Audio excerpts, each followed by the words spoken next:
Radio 2000 98.5 FM Community Program. सामाजिक हिंदी कार्यक्रम दर्पण आकाशवाणी 2098.5 FM।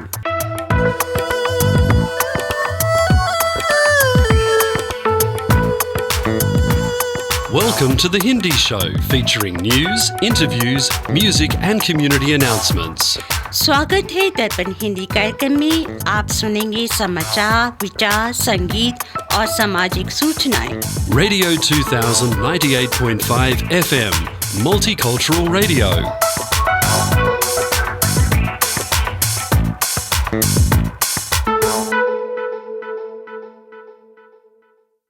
आप सुन रहे हैं दर्पण हिंदी कार्यक्रम रेडियो 2000 FM 98.5 मेगाहर्ट्ज पर। आज आप सब स्टूडियो में हैं शैला चतुर्वेदी जी और मैं राजेश पांडे। और जी हाँ, वक्त होता है प्रभु वंदना का, लेकिन उससे पहले सुनते हैं आज का विचार। लेकिन शैला जी कुछ इंट्रोडक्शन देंगी। हमारे पास आज एक मेहमान भी आए हुए हैं, उनके बारे में आज कुछ बताएंगे आप? श्रोताओं, आपका बहुत स्वागत है दर्पण रेडियो में। आज हमारे विशेष मेहमान आए हुए हैं श्री अनुपम शर्मा जी, जिनकी ख्याति भारत ही नहीं विश्व में फैल रही है। तो हमने सोचा कि आज हम आपका परिचय उनसे करवाएंगे। आज के विचार के बाद, भजन के बाद, और उसके बाद में हम आपको एक और विशेष कार्यक्रम पेश करेंगे, वो है गज़लों का सफ़र। तो जी हाँ दोस्तों, आज का विचार, अपने जीवन की तुलना किसी के साथ नहीं करनी चाहिए। अपने जीवन की तुलना किसी के साथ नहीं करनी चाहिए। सूर्य और चंद्रमा के बीच कोई तुलना नहीं। सूर्य और चंद्रमा के बीच कोई तुलना नहीं। जब जिसका वक्त आता है वो चमकता है। तो बहुत अच्छा बताया आपने, क्योंकि तुलना करने से ही अपने अंदर इतनी सारी हीन भावनाएं आती हैं। चलिए सुनते हैं एक अच्छा सा भजन। ओ पालनहारे निर्गुण अनारे,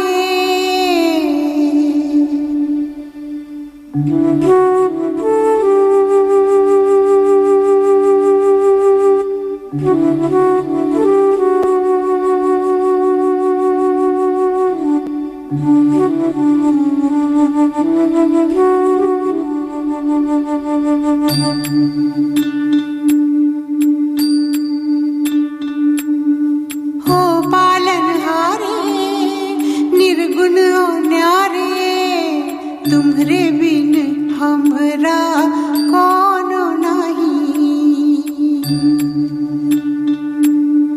हमरी उलझन सुलझाओ भगवन, तुम्हरे बिन हमरा कोनो नहीं।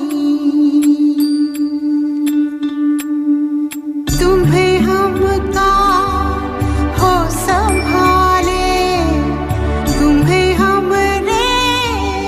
रखवा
जो सुनो तो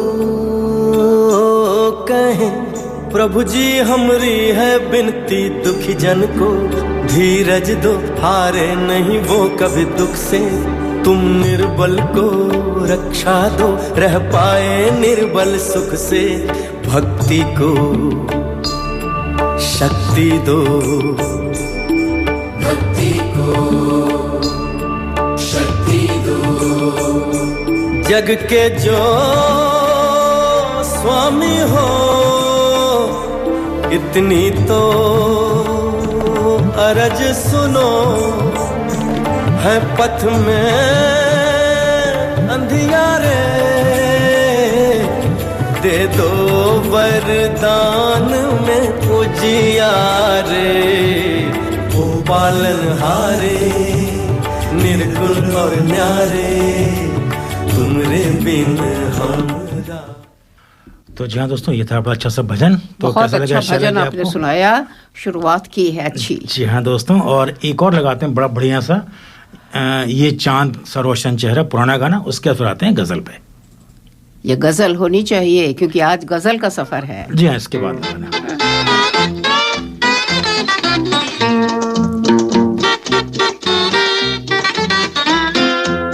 ये चांद सा रोशन चेहरा, जुल्फों का रंग सुनहरा, ये झील सी नीली आंखें, कोई राज है इनमें गहरा। तारीफ करूं क्या उसकी जिसने तुम्हें बनाया। ये चांद सा रोशन चेहरा, जुल्फों का रंग सुनहरा, ये झील सी नीली आंखें, कोई राज है इनमें गहरा। तारीफ करूं क्या उसकी जिसने तुम्हें बनाया।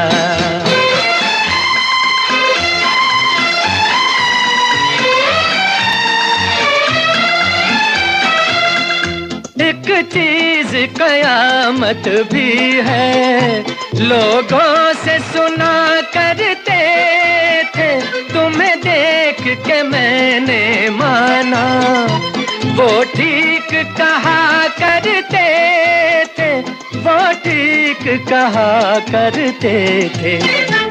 है चाल में तेरी जालिम कुछ ऐसी बला का जादू, 100 बार संभाला दिल को पर हो के रहा बेकाबू। तारीफ करूं क्या उसकी जिसने तुम्हें बनाया। ये चांद सा रोशन चेहरा, जुल्फों का रंग सुनहरा, ये झील सी नीली आंखें, कोई राज है इनमें गहरा। तारीफ करूं क्या उसकी जिसने तुम्हें बनाया।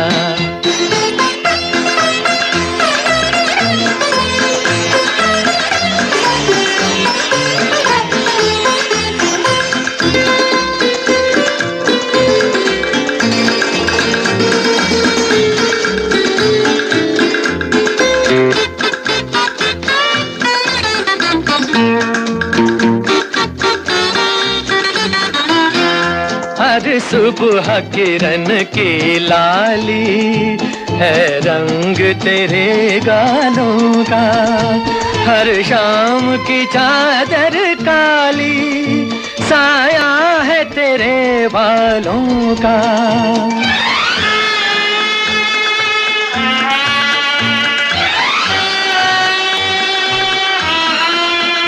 हर सुबह किरण की लाली है रंग तेरे गालों का, हर शाम की चादर काली साया है तेरे बालों का, साया है तेरे बालों का। तू बल खाती एक नदिया, हर मौज तेरी अंगड़ाई, जो इन मौजों में डूबा उसने ही दुनिया पाई। तारीफ करूं क्या उसकी जिसने तुम्हें बना। Work, home, kids. Oh, life is so busy. Where is the time to cook?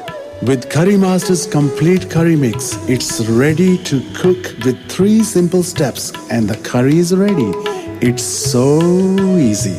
They have huge variety to choose from. Their vegan butter chicken and Thai tofu curry is a big hit. Available at all Indian grocery stores. Thank God it's available at all Indian grocery stores. ये था हमारे sponsor करी master का संदेश। तो जी हाँ शैला जी, आप कुछ बताएंगे इनके बारे में? हमारे स्टूडियो में आज श्रोताओं, जैसा मैंने आपसे कहा था कि आज हमारे विशेष अतिथि हैं श्री अनूप शर्मा जी।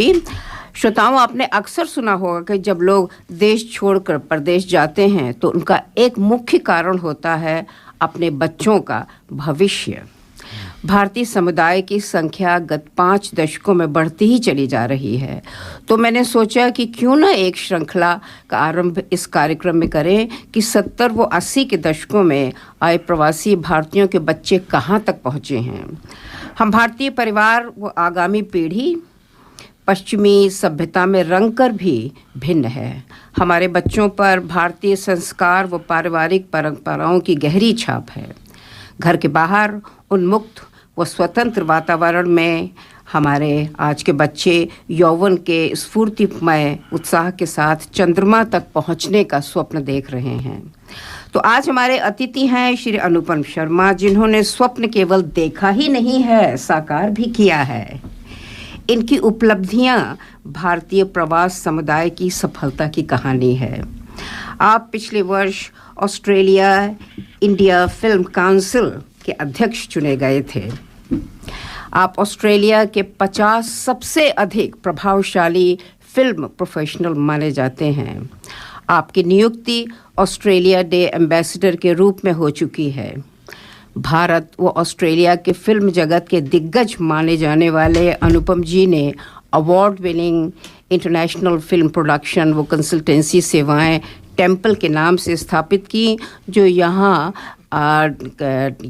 सिडनी में स्थित है और जिसमें गत 21 वर्षों में 300 से अधिक परियोजनाओं का विस्तार हो रहा है। आपकी सर्वविदित डॉक्यूमेंट्रीज में Australian National Maritime Museum, destination New South Wales, International Cricket Council मुख्य हैं। श्रोताओं, आप में से बहुतों ने अनुपम जी की प्रसिद्ध फिल्म अन इंडियन देखी होगी।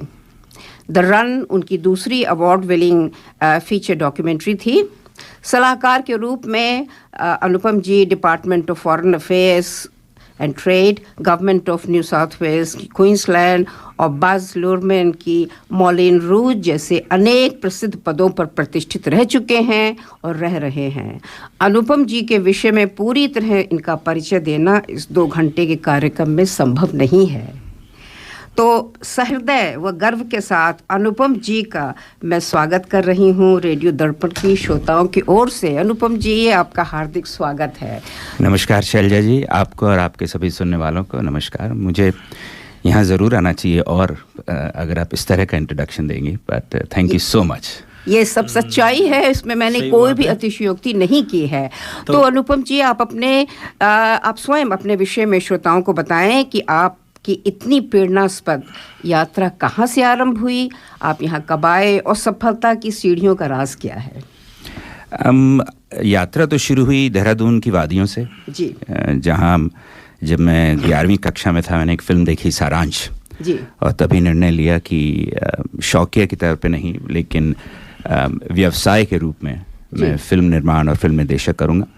उसके बाद जैसा कि आप जानती हैं, हमारी पीढ़ियाँ यहाँ पे ऑस्ट्रेलिया में रह रही थी, यहाँ आए और आप जैसे लोगों से प्रेरणा मिली। हिंदी को अपने साथ रखा, लेकिन पाश्चात्य शिक्षा प्राप्त की फिल्म निर्देशन में, फिल्म निर्माण में, और वहीं से सफ़र शुरू हुआ। तब भारतीय मूल के शायद कोई भी यहाँ पे लोग नहीं थे जो फिल्म निर्माण, फिल्म निर्देशन कर रहे थे। तो उसका बजाय निराश होने के उसको मैंने आशावादी नज़र से देखा और उसका बहुत फ़ायदा मिला, क्योंकि आई थिंक हम 1 या 2 लोग थे। एक मैं था, एक सफीना ओबरॉय थी, और तब मलेशिया के यहाँ होते थे सुरेश अय्यर, अब तो नहीं रहे, जो एडिटर थे। जी हाँ। तो हम 2-3 लोग रहते थे, और फिर आप हुई, डॉक्टर श्रीवास्तव हुए जिन्होंने हिंदी समाज शुरू किया था। SBS था पहला मेरा ब्रेक, SBS में मिला अमर गुजराल, कुमुद मिरानी के साथ। तो वहीं से सफ़र शुरू हुआ, और उसके बाद जैसा कि मैं अपनी टीम को बोलता हूँ टेम्पल, वहीं से सिनेमा की पूजा शुरू हुई है जी। और पूजा कर रहे हैं और करते रहेंगे। जी हाँ, आपने जो डॉक्टर श्रीवास्तव का नाम लिया तो मुझको याद आया कि जब मेरा सबसे पहले आपसे परिचय हुआ था तो डॉक्टर श्रीवास्तव हमारे हिंदी समाज के संस्थापक थे। तो मैंने देखा कि आप कमेटी मेंबर बनकर आए थे, तो मैंने कहा डॉक्टर श्रीवास्तव, मैंने कहा लड़का छोटा ज़रूर है लेकिन लगन बहुत है इसमें, और इसमें एक लगता है कि बहुत आगे जाएगा। अब देखते हैं कि ये लड़का क्या गुल खिलाता है। इस लड़के में लगन भी है और इसमें पूरी तरह से निष्ठा भी है। नहीं, 1995 आई थिंक 1994 का समय था। हाँ, 35 साल हो गए, 30 साल हो गए इस बात को। तो लेकिन तब आग थी बहुत, और तब कम्युनिटी बढ़ रही थी, छोटी थी, जान पहचान ज़्यादा थी। तो वही आग आप वो उसी पौधे में आप लोगों ने उस पौधे को सींचा, बड़ा किया और भी थे। तो वही मेहनती लड़का, हमने जब उनसे कहा था कि लड़का देखिए क्या क्या गुल खिलाएगा, तो आज हम देख रहे हैं कि अनुपम जी ने क्या क्या गुल खिलाए हैं।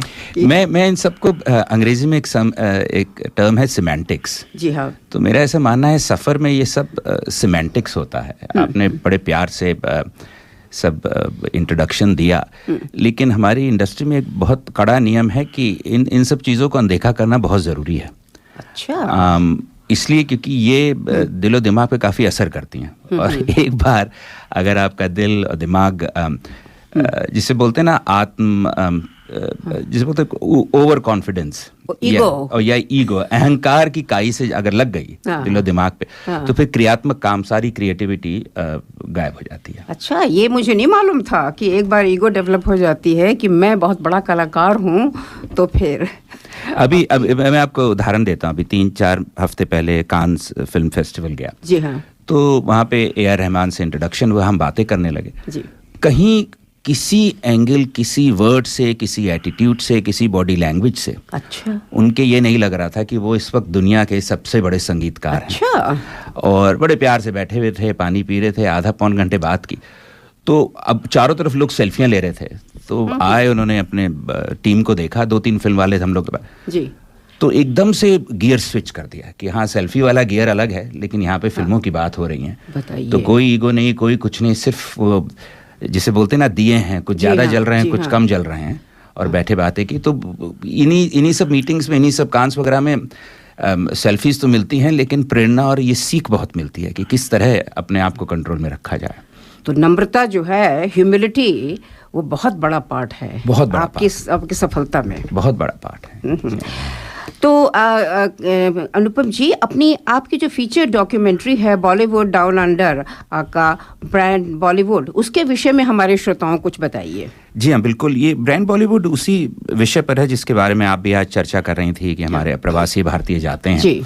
तो जब हम लोग यहाँ पढ़ रहे थे, और ये इस फिल्म को स्क्रीन ऑस्ट्रेलिया की वजह से इसको फंडिंग मिली है, जो कि हमारी ऑस्ट्रेलियन गवर्नमेंट की फंडिंग है। तो जब भी हम यहाँ पले बड़े, हमेशा लोग बॉलीवुड टर्म बहुत यूज़ करते हैं। जी हाँ। और कई बार कुछ थोड़ा टंग इन चीक करते हैं, कई बार मजाक उड़ाते हैं, कई बार निरादर भी करते हैं। तो ये दुनिया की पहली, एटलीस्ट मेरे रिसर्चर्स तो ये बता रहे हैं कि it's one of the first films जो इंडियन सिनेमा को वहाँ से पकड़ती है जब इंडियन सिनेमा पहली बार जिसका जन्म हुआ था इंडिया में कुछ ही महीनों बाद। कि सब जानते हैं लुमियर ब्रदर्स ने जी हाँ चलचित्र शुरू किए थे 1890s, 100 साल पहले। तो उसके 4-5 महीने बाद ये भारत आया। अच्छा। और जब चलते हुए चित्र लोगों ने पर्दे पे देखे जी, तो विदेश तो इसलिए खुश हुआ कि वो चलती हुई जीवन शैली देख रहा था। बिल्कुल। भारत इसलिए खुश हुआ कि अब वो अपने पौराणिक गाथाओं को चलता हुआ देखेगा स्क्रीन। हाँ, क्या कहना कि हम अपना संगीत देखेंगे, बिल्कुल, इतिहास, हम अपना इतिहास देखेंगे। और हमारा इतिहास 4-5 हजार था। तो वहीं से नींव पड़ी कि भारतीय चलचित्र, इंडियन सिनेमा, किस तरह संगीत आया उसमें, किस तरह स्केप आया, किस तरह वो देश जहाँ पे हर धर्म, हर जाति, हर समुदाय के लोग रहते हैं, उनको एक काले बंद कमरे में अपनी एक एस्केप मिली, और एक ऐसी चीज़ मिली जो उन सब में कॉमन थी। तो हमने वहाँ से इस डॉक्यूमेंट्री को पिक किया है, और बड़े आभारी हैं कि भारत के दिग्गज, चाहे अनुपम खेर हों, चाहे फरहान अख्तर, सब ने अपने, आशुतोष गावरेकर, सब ने अपने विचार दिए। और फिर हम देखते हैं कि किस तरह भारतीय सिनेमा ग्लोबलाइज हुआ, बॉलीवुडाइज हुआ, और उस ग्लोबलाइजेशन के चलते किस तरह ऑस्ट्रेलिया के साथ उसका एक प्रेम संबंध शुरू हुआ, जो शुरू हुआ था 1934 में, लेकिन असली प्रेम संबंध शुरू हुआ है अभी। तो ये फिल्म 15 अगस्त में पहला टीजर रिलीज करेंगे, 75 ईयर्स ऑफ इंडिपेंडेंस में, और फिर सितंबर में थिएटर्स में देखिएगा। तो आप 15 अगस्त को रिलीज कर रहे हैं इसको? टीजर रिलीज कर रहे हैं, पहला ट्रेलर। चलिए आप एक छोटा सा ब्रेक लेते हैं, फिर आपसे आगे बात करते हैं। In Australia, if you're looking for a trusted banking partner who can connect you with your dear ones in India, then reach out to State Bank of India in Australia. Visit our website www.sbisyd.com.au for more details on products and services. State Bank of India Sydney is a proud sponsor of Durban Radio. तो चलिए एक अच्छी सी गजल लगाते हैं, और गजल है तुमको देखा तो ये ख्याल आया। वाह वाह। तो जी हाँ दोस्तों, अब हम लोग गजल के बारे में थोड़ी सी बात करते हैं।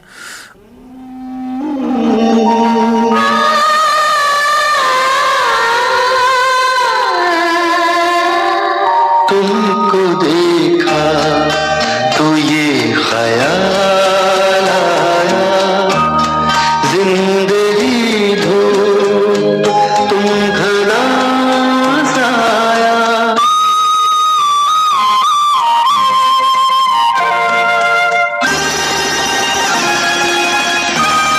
तुमको देखा तो ये ख्याल आया, तुमको देखा तो ये ख्याल आया, जिंदगी धूप तुम घना साया। तुमको देखा तो ये ख्याल आया।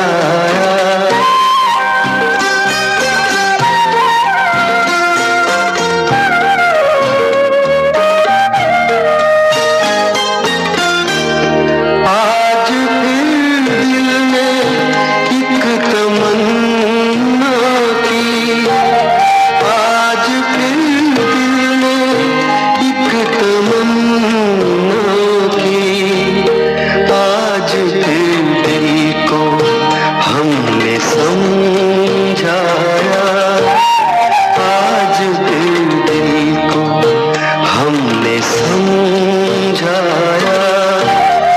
जिंदगी धूप तुम घना साया, तुमको देखा तो ये ख्याल आया।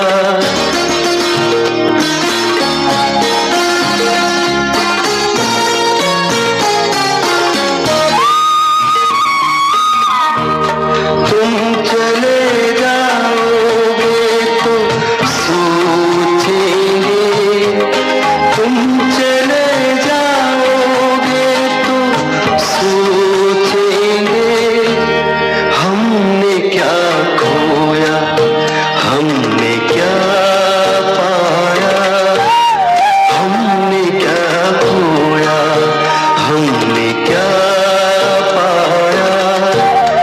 जिंदगी धूप तुम घना साया, तुमको देखा तो ये ख्याल आया।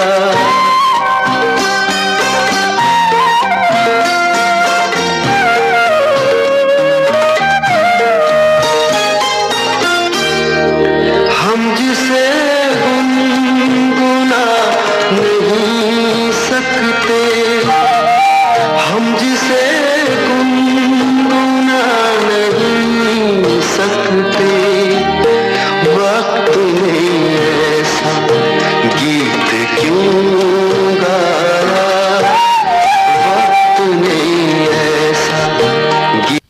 हाँ जी अनुपम जी, और बताइए आप थोड़ा सा फिल्मों के बारे में। अनुपम जी, आपका एकेडमिक बैकग्राउंड जो है वो भी कम नहीं है, क्योंकि आपने मास्टर्स किया था, फिर आपने थीसिस बहुत बड़ी लिखी थी, वो बताइए उसके बारे में। जी हाँ, मैं एकेडमिक बैकग्राउंड का डिस्कस करते ही ज़रूर बोलना चाहूँगा, जैसा कि आप और मैं और अक्सर भारतीय समुदाय के लोग, खासकर आने वाली पीढ़ियाँ हमारे पास बहुत आती हैं, इंटर्न बन के और ट्रेनी बन के। तो हमेशा से मेरा उनको ये रहता है कि आध्यात्मिक नींव बहुत ज़रूरी है, एकेडमिक फाउंडेशन बहुत ज़रूरी है। वो ज़माने तो लग गए 60s-70s के, जब घर से भागकर आप फिल्म मेकर बना करते थे, हीरो बन जाइए। तो और खासकर ऑस्ट्रेलिया में तो शायद आज भी हो रहा है, लोग भाग के जाते हैं बॉम्बे और समझ आते हैं क्या हुआ। हाँ, तो वो कर रहा है, तो फिर वही फिर बी सी डी ग्रेड फिल्में बना रहे हैं। आजकल उनको माफिया से पैसे नहीं मिल रहे जैसे पहले मिलते थे। नहीं, अभी एक और हमने देखी, एक सीरियल टाइप है या पिक्चर है क्या, शर्मा जी नमकीन करके, बड़ी अच्छी है वो सीरियल, ऋषि कपूर। हाँ, उसमें। और पहली बार भारतीय फिल्म जगत में एक्सपेरिमेंट हुआ कि एक ही रोल 2 एक्टर्स ने किया, क्योंकि ऋषि जी की डेथ हो गई थी। उसके बाद वो चेंज, तो परेश जी ने फिर उसके बाद किया।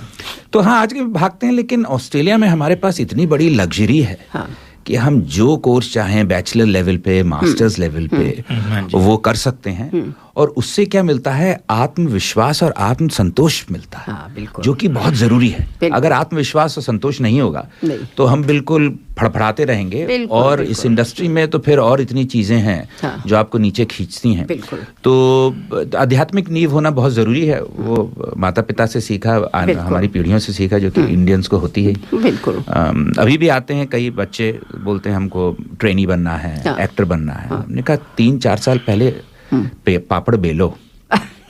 आपने तो बेले हैं, मुझे तो पता है। नहीं, और वो पापड़ बेलना इसलिए जरूरी है कि अब आपके पास कोई आएगा, अगर आप फिल्म मेकर हैं बहुत बड़ी, और आपके पास कोई आया तो आप बोले भैया तुमने क्या किया, चलो फिल्म नहीं की, लेकिन क्या दिखाता है हमें कि तुमने कुछ सेक्रीफाइस किया है इस इंडस्ट्री के लिए। तो अगर किसी ने 3-4 साल सेक्रीफाइस किए हैं तो इसका मतलब वो लाइन में आगे आ जाता है, आगे आ जाती है। बसंत देसाई जो थे, तो वी शांताराम के पास गए, उन्होंने कहा कि क्या करोगे तुम, तो वी शांताराम ने कहा कि वो जुल्फे लगाए हुए थे, लंबे बाल थे, उन्होंने कहा ऐसे एक्टर होते हैं, तो उन्होंने कहा एक्टर बनूंगा। तो बस उन्होंने ऊपर से नीचे तक देखा वी शांताराम ने, तो बसंत देसाई ने सोचा कि इन्होंने ये सोचा है कि इस लड़के में कुछ है ही नहीं, एक्टर बनने के लिए इस लड़के में है क्या, नाटा कट है, सांवला रंग है और लंबे बाल करेल है। तो उन्होंने कहा कि अच्छा छोटा मोटा काम तुम्हें दे देंगे, और बसंत देसाई उसके बाद इतने बड़े म्यूजिक डायरेक्टर बने। तो यही है कि आप कुछ सोच कर आते हैं। तो अनुपम जी, फिल्म इंडस्ट्री का अपना एक चुंबकीय प्रभाव होता है, जैसा आपने कहा ना कि बच्चे भाग भाग के जाते हैं। हमारे युवा वर्ग श्रोताओं के भी स्वप्न होंगे, आज जो लोग हमारे सुन रहे हैं कार्यक्रम, उनके भी अपने स्वप्न होंगे कि कैसे इस माया नगरी में पहुंचा जाए। तो उन्हें बताइए कि उनकी यात्रा कहाँ से आरंभ हो सकती है, कितने पापड़ उन्हें बेलने पड़ेंगे। तो यात्रा अपने अंदर से शुरू होती है जी, और सबसे पहली बात, सबसे बड़ा निर्णय उनको ये लेना है कि इस माया नगरी में व्यावसायिक बन के जाना है कि शौकिया जाना है। जी, हाँ। से रेडियो भी हॉबी की प्रोफेशन, बिल्कुल। से रेडियो भी लोग हॉबी के लिए करते हैं, जैसे ये है कम्युनिटी के लिए करते हैं, समाज सेवा के लिए, जैसे आपका रेडियो स्टेशन है, और लोग प्रोफेशनली करते हैं। बिल्कुल, बहुत बड़ा इंपॉर्टेंट, ये बहुत इंपॉर्टेंट। मेरे पास कितने बच्चे आते हैं जो एक बड़ी धूमिल सी रेखा होती है व्यवसाय और शौक के बीच में, जी, उसको पहचानना बहुत जरूरी है। अगर आप शौकिया आना चाहते हैं, आपका स्वागत है, लेकिन फिर आप लॉयर, इंजीनियर, डॉक्टर बन जाइए और शौकिया करती रहिए। अगर आप व्यावसायिक रूप में आना चाहते हैं तो सबसे बड़ा आपको अपने दिमाग में ये ढाल लेना चाहिए कि फिल्म जगत, मायापुरी एक व्यवसाय नहीं है, एक जीवन शैली है। It's a lifestyle choice. बिल्कुल। और जब ये आपके दिमाग में आ जाएगा तो फिर बाकी सारे दरवाजे अपने आप खुलते रहेंगे। बिल्कुल। तो ये आपने बहुत इंपॉर्टेंट चीज़ कही है कि ये आपका प्रोफेशन है कि आपकी हॉबी है, क्योंकि प्रोफेशन है तब तो आपको पूरी तरह समर्पित होना पड़ेगा। जी बिल्कुल बिल्कुल। और निष्ठावान होना पड़ेगा कि यही आपका रास्ता है। और जिसे बोलते हैं अंग्रेजी में ना, you have to burn the midnight oil. Yes, आपको पढ़ाई करनी पड़ेगी, नहीं तो अभी भी अंतर्राष्ट्रीय फिल्म जगत में भी गुरु शिष्य परंपरा अलाइव है। आप अगर कहीं अप्रेंटिस बन जाएं, कहीं ट्रेनी बन जाएं, बिल्कुल, तो बड़े बड़े निर्देशक आपको लेने को तैयार है। और आपकी लगन जो थी वो तो बहुत ही कम उम्र से शुरू हो गई थी। जुनून होता है, जो आपके श्रोता जो सुन रहे होंगे जिनको ये जुनून है जी, तो ये एक जुनून होता है। मुझसे एक पत्रकार ने अभी यूरोप में पूछा कि आपका सबसे बड़ा डर क्या है। मैंने कहा मेरा सबसे बड़ा डर है कि मैं उठूं सुबह और फिल्मों के लिए मेरा प्यार गायब हो जाए। वाह, प्यार गायब हो जाए। वो जुनून उतर जाए। जिस दिन वो जुनून उतरा वो जिंदगी का आखिरी दिन लगता है, क्योंकि ये सबसे बड़ा डर होता है। तो ये डर ज़रूरी है क्योंकि ये आपको पुश करता है, और तो वो जुनून का होना बहुत ज़रूरी है। नहीं। अनुपम जी, इस रेडियो के अधिकतर प्रस्तुतकर्ताओं की तीसरी पीढ़ी अवतरित हो रही है। मेरी भी तीसरी पीढ़ी है, सब बहुतों की तीसरी पीढ़ियां हैं। तो ये आवश्यक है कि हम नई पीढ़ी को एक मशाल दें। और ये बताइए कि हम अपनी अगली पीढ़ी को दर्पण की बागडोर पकड़ने के लिए कैसे तैयार करें, क्योंकि हमारे जो बच्चे हैं या उनके जो बच्चे हैं, उनको न तो हिंदी का इतना ज्ञान है, न उनमें वो भावना है अभिव्यक्त की, और न ही उनमें वो जोश है हिंदी के प्रति। तो हम कैसे कर सकते हैं अट्रैक्ट? तो इसको हल्का सा ब्रेक लें, थोड़ा सा कि हमारे स्पॉन्सरशिप के मैसेज भी हैं। जी हाँ, बिल्कुल, उसके बाद बात जारी। हेलो ऑस्ट्रेलिया, अपनी सभी मेडिकल, डेंटल और लैब सप्लाईज के लिए संपर्क कीजिए विशमेड प्रोप्राइटरी लिमिटेड से। विशमेड 11 साल पुरानी एक रिलायबल कंपनी है। Wishmade has availability of quality products at reasonable price. You wish, Wishmade delivers. That's their motto. अधिक जानकारी के लिए संपर्क करें 0296728656 पर या ऑनलाइन जाएं www.wishmed.com.au। Wishmed is proud sponsor of Darpan Radio. तो चलिए एक शराय जी लगा दीजिए, गजल भी बढ़िया सा, एक गजल लगाते हैं बढ़िया सा, ठीक है अनूप जी? जी हाँ, बिल्कुल। किसी नजर को तेरा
हमने छोड़ दी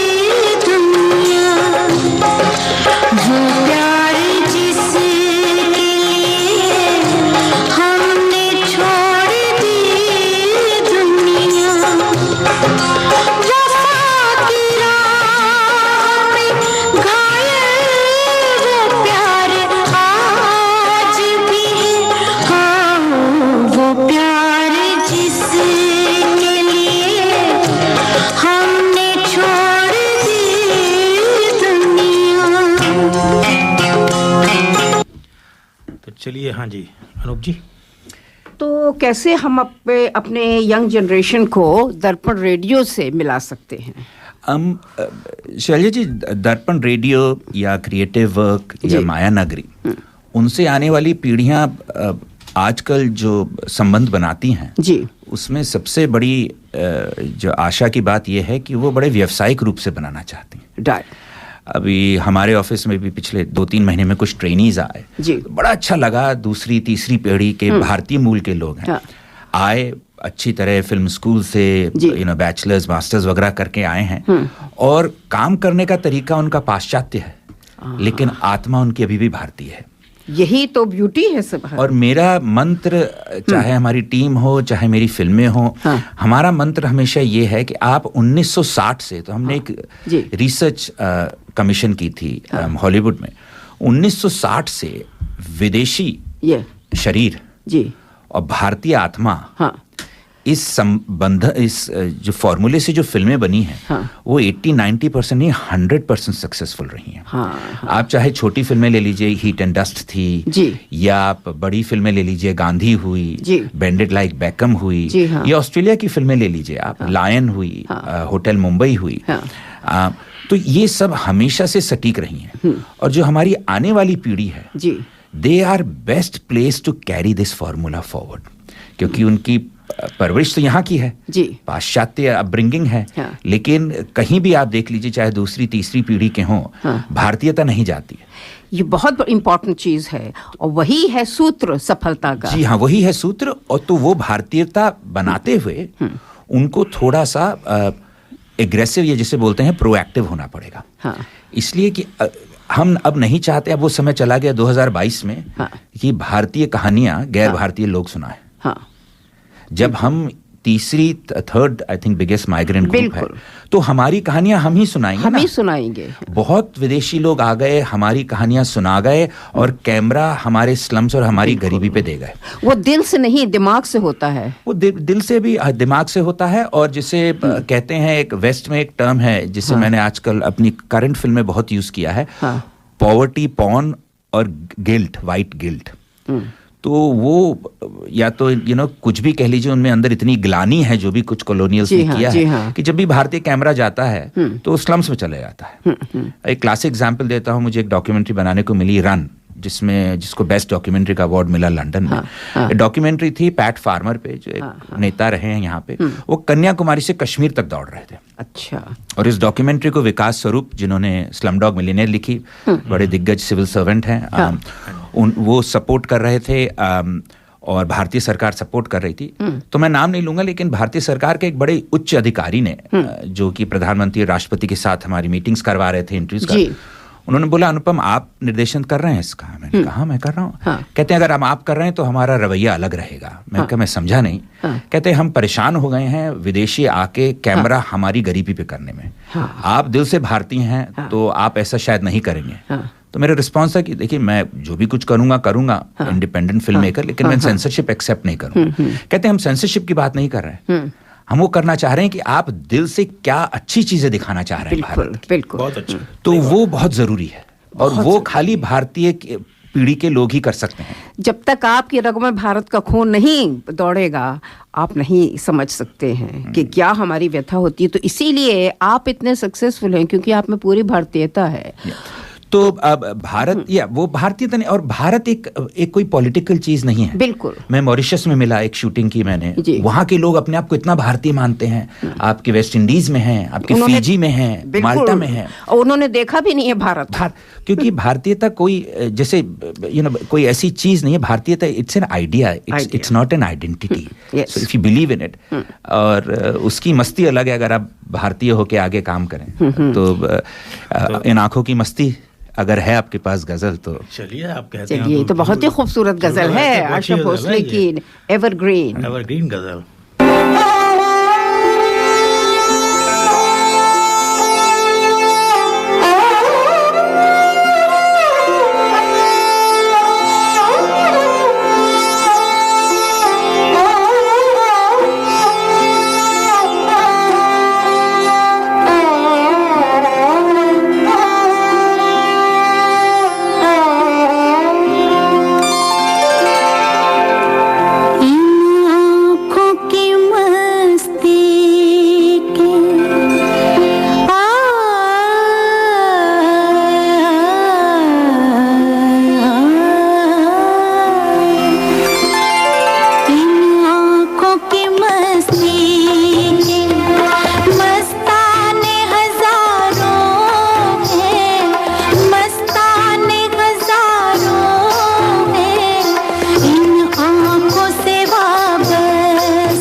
अनूप जी, गाना कैसा लगा आपको? आपकी फरमाइश पे बजाया गया था ये गाना। ये गाना तो ये वो गाने हैं जो समय के साथ वाइन की तरह परिपक्व होते रहते हैं।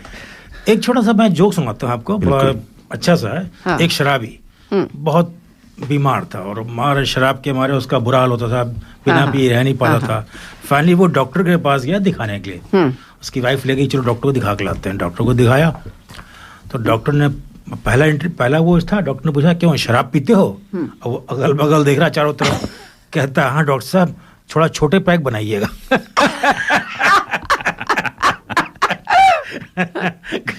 छोटे पैक बनाइएगा, बीवी सामने। तो चलिए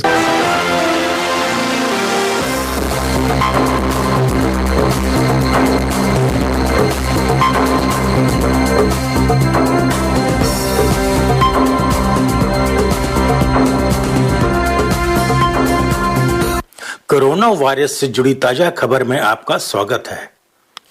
NEMBC मीडिया द्वारा निर्मित मैं राजेश पांडे हूं। पश्चिमी सिडनी वॉन्डर्स इस सर्दी में कोविड सुरक्षा से निपटते हैं। NSW सरकार ने पश्चिमी सिडनी वॉन्डर्स फुटबॉल क्लब के साथ मिलकर इस सर्दी में पश्चिमी सिडनी समुदाय के लिए सुरक्षा का ध्यान रखने में मदद की है, क्योंकि कोविड-19 और फ्लू का प्रसार जारी है। समझदारी में वॉन्डर्स ए लीग स्टार टर्मिनस भरसेला के साथ वॉन्डर्स समुदाय के सदस्य अंग्रेजी के साथ क्रोएशिया, अरबी, मंदरीन और सुडानी माली में फुटबॉल प्रशंसकों को महत्वपूर्ण संदेश देने के लिए शामिल है। बहुसांस्कृतिक वाद के NSW मंत्री मार्क कौर ने कहा कि वह अभियान लोगों को बीमारी से बचाने में मदद करने के लिए लोगों से जुड़ने के लिए खेल की शक्ति का उपयोग करता है। वेस्टर्न सिडनी वॉन्डर्स के CEO स्कॉट हडसन ने कहा कि हमारी बीमारी के जोखिम को कम करने के लिए सरल कदम उठाने के लिए टीम खुश है, क्योंकि हम एक बहुसांस्कृतिक और विविध क्षेत्र का प्रतिनिधित्व करते हैं। अभियान का 22 भाषाओं में अनुवाद किया गया है और बीमारी के जोखिम को कम करने और प्रियजनों और स्थानीय समुदाय की रक्षा के लिए लोगों द्वारा उठाए जा सकने वाले सरल कदमों पर प्रकाश डाला गया है। अल्बानी सरकार ने वृद्ध देखभाल घरों के लिए शीतकालीन योजना शुरू की। जैसे जैसे कोविड-19 से संवर्धित वृद्ध देखभाल में मौत बढ़ती है, अल्बानी सरकार ने देश भर में वृद्ध देखभाल सुविधाओं में प्रकोप से निपटने में मदद करने के लिए एक शीतकालीन योजना शुरू की है। इस योजना में टीकाकरण की दरों में वृद्धि और निवासियों के लिए एंटीवायरल तक पहुंच, ऑपरेटरों को परिवार के साथ सक्रिय रूप से काम करने के लिए प्रोत्साहित करना, संक्रमण नियंत्रण प्रशिक्षण में सुधार करना और सामान्य रूप से निवासियों, आंतरिक और कर्मचारियों कोविड-19 को पकड़ने से रोकना शामिल है। आने वाले हफ्तों में मामले की संख्या बढ़ती रहेगी और वृद्ध देखभाल घरों में प्रकोप और बीमारियां ज्यादातर जुलाई के अंत में चरम सीमा पर होंगी। वृद्ध देखभाल मंत्री अनिका वेल्स ने कहा कि मामले की अनुमानित वृद्धि COVID की पहली ओमिक्रॉन लहर के रूप में घातक है, जो जनवरी में शुरू हुई थी।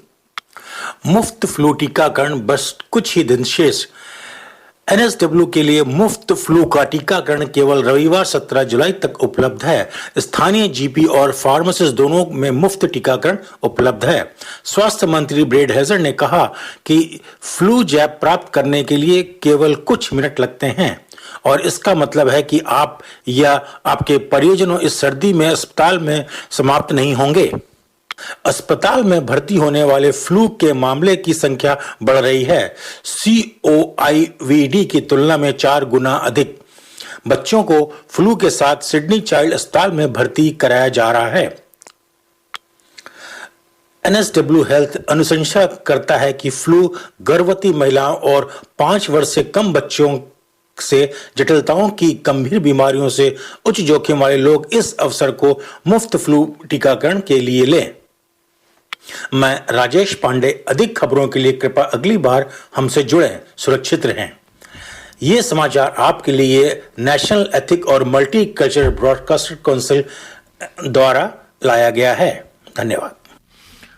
तो अनुपम जी, आप जैसा कह रहे थे कि आपके पास इतने ट्रेनीज आते हैं और यही माया नगरी के लालच में आप उनको एक तो ये कहिए कि वो हिंदी सीखें, हिंदी उनकी शुद्ध होनी चाहिए, हिंदी भाषा बिना किसी एक्सेंट के होनी चाहिए। दूसरी चीज़ आप उनसे ये भी कहिए कि दर्पण में थोड़ा सा अपना अनुभव तो कर लो जाके। बिल्कुल बिल्कुल करेंगे। और आपने जो नींव बोई थी हिंदी समाज की, उसके बाद माला मेहता जो भारतीय इंडियन हिंदी एजुकेशन को कहाँ से कहाँ लेंगे, उसकी वजह से बड़े गर्व होता है जब हमारे पास ट्रेनीज आते हैं सेकंड जनरेशन के, एक तो थर्ड जनरेशन के आए जिन हिंदी आती है, थोड़ा एक्सेंट के साथ सही लेकिन आती है। और बिल्कुल जो आएंगे उनको जरूर बोलेंगे कि दर्पण जाएं और अपनी छवि देखें दर्पण जी हाँ, क्योंकि रेडियो टेलीविजन फिल्म इनका थोड़ा तो आपसी संबंध है, और अगर ये आके थोड़ा सा ट्रेनिंग दर्पण में भी कर लें कुछ हफ्तों की, तो थोड़ी इनको तैयारी इनकी हो जाएगी। और जिसे बोलते हैं ना पापड़ बेलना तो खैर मजाक की बात है, लेकिन वॉलंटियर वर्क बहुत जरूरी है, बहुत जरूरी है। क्योंकि आपको याद होगा हमारे ऋषि मुनि भी कह गए हैं, जब जनेव होता था तो जाके भिक्षा होती थी, दीक्षा होती थी, और वो इसलिए कि बिना किसी एक्सपेक्टेशन के काम करना, सिर्फ सीखने के लिए। जी हाँ, सीखने के लिए। It's a very character building exercise. तो बिल्कुल भेजेंगे। ये भी एक हमारा इंटर्नशिप का प्रोग्राम है। बात करें तो हमारे खुद ही हुआ था, जब हमारा जनेऊ हुआ था यही करना पड़ा। बिल्कुल, हमने भी यही किया। पंडितों ने सिखाया कि भाई चलिए भिक्षा मांगे, चाहे भले वो लोकल अपने रिश्तेदारों से किया, लेकिन किया ही है, उसका एक अलग ही था। तो आपकी ट्रेनिंग पीरियड में दर्पण का भी एक योगदान हो जाएगा। बिल्कुल बिल्कुल। दर्पण का तो बहुत पुरानी यादें हैं। 1995-96 में जब सेटअप हो रहा था तो हम स्टूडेंट होते थे, तब इन्वॉल्व थे पूरे ग्रुप के साथ। तो यहाँ तो बिल्कुल ऐसा लग रहा है 27 साल बाद घर आ गए वापस। चलिए, तो बहुत अच्छा लगा शैलजा जी, आपने अनुपम जी आपका बहुत बहुत धन्यवाद है, और हमें आपके ऊपर इतना गर्व है कि हमारी दूसरी पीढ़ी के आप हैं और आपने क्या रोशन किया है हमारे देश का। जिसका मैं अंग्रेजी जवाब देता हूँ, thank you so much, I hope I don't let you down and your pride down. और क्योंकि अब ऑस्ट्रेलिया इंडिया के फिल्म की बात हो रही है जी, और गज़लों का प्रोग्राम चल रहा है, तो चलते चलते मैं आपसे रिक्वेस्ट करूंगा राजेश जी कि एक बड़ी फेमस गज़ल है पंकज उदास की, चांदी जैसा रंग है। अरे बहुत खूबसूरत। और वो गज़ल मुझे बड़ी प्रिय है क्योंकि that was one of the first big music videos जो हम लोगों ने प्रोड्यूस किया था ब्रांड न्यू ओलंपिक पार्क में। ओलंपिक खत्म हुए थे 2000 में। आई सी। और 2001-2002 में ऋतिक रोशन की फिल्में चांदी जैसा रंग है, विनय सप्रू और राधिका इसकी डायरेक्टर्स थे यूनिवर्सल का, तो उसकी शूटिंग हुई थी और उसी से आप लोगों से विदा लेते हैं। Thanks for inviting me. ये तो बहुत बढ़िया आपने कहा।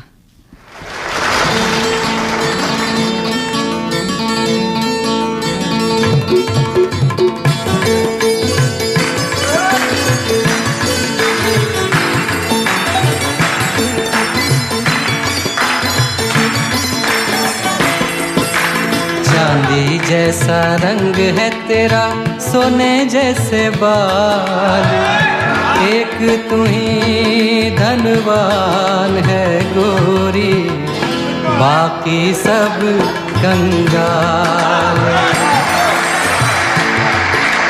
चांदी जैसा रंग है तेरा, सोने जैसे बाल, एक तू ही धनवान है गोरी, बाकी सब कंगाल।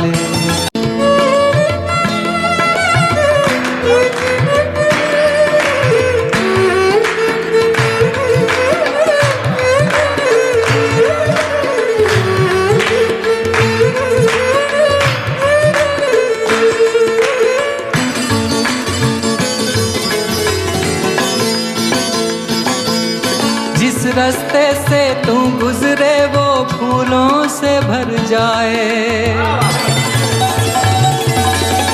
जिस रास्ते से तू गुजरे वो फूलों से भर जाए, तेरे पैर की कोमल आहट सोते भाग जगाए, जो पत्थर छू ले गोरी तू वो हीरा बन जाए, तू जिसको मिल जाए वो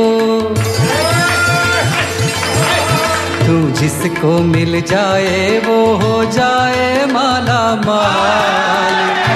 एक तू ही धनवान है गोरी, बाकी सब कंगाल।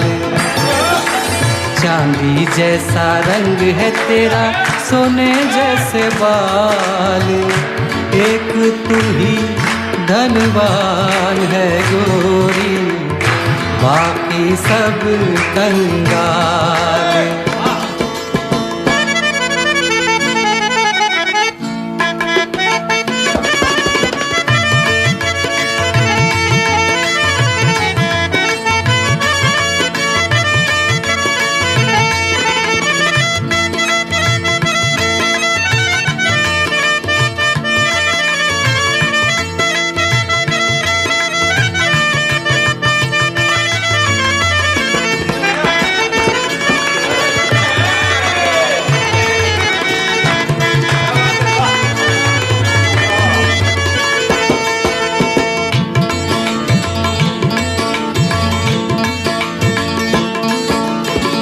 बेरंग हो उस पर क्या क्या रंग जमाते लोग।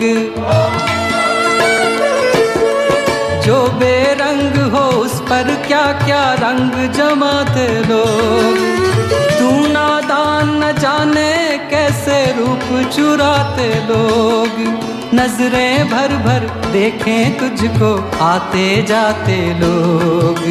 छैल छबीली रानी थोड़ा, छैल छबीली रानी थोड़ा घूंघट और निकाल। एक तू ही धनवान है गोरी, बाकी सब कंगाल। चांदी जैसा रंग है तेरा, सोने जैसे बाल। एक तू ही धनवान है गोरी, बाकी सब कंगाल।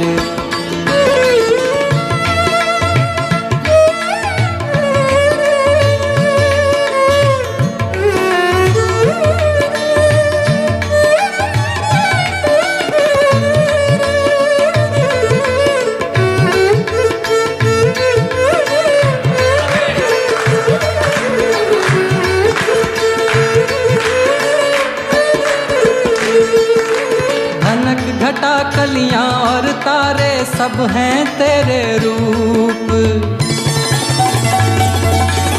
घनक घटा कलियां और तारे सब हैं तेरा रूप।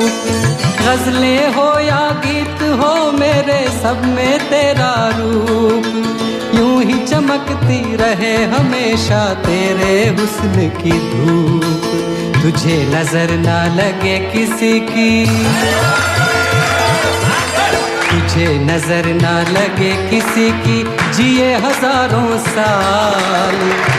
एक तू ही धनवान है गोरी, बाकी सब कंगाल। चांदी जैसा रंग है तेरा, सोने जैसे बाल। एक तू ही धनवान है गोरी, बाकी सब कंगाल। चांदी जैसा रंग है तेरा, सोने जैसे बाल। राजेश जी, इसके पहले कि मैं गज़ल के विषय में कुछ अपने श्रोताओं को बताऊं, आप ज़रा एक जोक सुना दीजिए। चलिए शैला, जैसे आप कहती हैं। एक बार क्या हुआ, एक मैकेनिक था, कार मैकेनिक। अब कार मैकेनिक के यहाँ बहुत सारे गाड़ियाँ इकट्ठे आ गई। तो जो उसका मालिक था वो कैसा, गाड़ियों का पता कैसे लगा कौन किसकी गाड़ी है, कौन किसकी गाड़ी है। सब मंत्री की और नेताओं की गाड़ी आ गई। तो उसने ये किया, हर गाड़ी के ऊपर नाम लिख दिया है और उसमें कहा कि मैकेनिक से सब कुछ चेक करके अब बताओ। तो मैकेनिक ने पहली गाड़ी चेक की, उस पर लिखा था डॉक्टर मनमोहन सिंह। अब मैकेनिक ने गाड़ी चेक की, चेक करके उस पर नीचे लिख दिया मॉडल पुराना है, इंजन काम नहीं करता है। चुप्पी साधे हैं। जी हाँ, जी हाँ। और दूसरी गाड़ी पर लिखा था श्री लालू प्रसाद यादव। ओ हो। अब मैकेनिक ने पूरा उसमें नीचे डेट लिख दिया और बाकी जो कमेंट लिख दिया, कार्बोरेटर में चारा अटका हुआ इसलिए स्टार्ट नहीं हो रही है। वाह वाह, फॉर्डर का चक्कर हो रहा है। उसके बाद अगली गाड़ी आई, उसमें लिखा था श्री राहुल गांधी। ओहो। अब मैकेनिक को बहुत टाइम लगा समझने में। हाँ। समझने के बाद कहता है गाड़ी पिकअप नहीं ले रही है, धक्का देके स्टार्ट करना पड़ता है। धक्का लग रहा है पीछे से मम्मी। तब आएगा। उसके बाद अगली गाड़ी थी वो श्री अरविंद केजरीवाल जी की। वाह वाह वाह, भाई दिल्ली के मुख्यमंत्री की गाड़ी मार आई। अब उसका उसने चेक किया तो कहता है पेट्रोल की टंकी में और कार्बोरेटर में पूरा पानी भरा हुआ है। पानी भरा हुआ, ये पूरा पानी निकालना पड़ेगा पहले तो, जो कि दिल्ली की समस्या भी चल रही पानी। उसके बाद अगली गाड़ी खड़ी थी वो माननीय ममता बनर्जी जी की। वाह वाह, ममता बनर्जी की गाड़ी। मैकेनिक ने देखा, कहता स्टार्ट होते ही इंजन गर्म खोलता है, पानी खोलना शुरू कर देता। हटाओ गाड़ी को। हाँ, हटाओ गाड़ी को। आखिरी में गाड़ी थी जी सोनिया गांधी जी की। आप सोचिए, सोनिया गांधी ये गाड़ी में वो लगा रहा 2 दिन। बाद में उस नीचे कमेंट डाल दिया कि भैया फॉरेन इंजन है, इसको रिपेयर करना बड़ा मुश्किल है, पार्ट भी फॉरेन से ही लाने पड़ेंगे। भेज दो Italian model.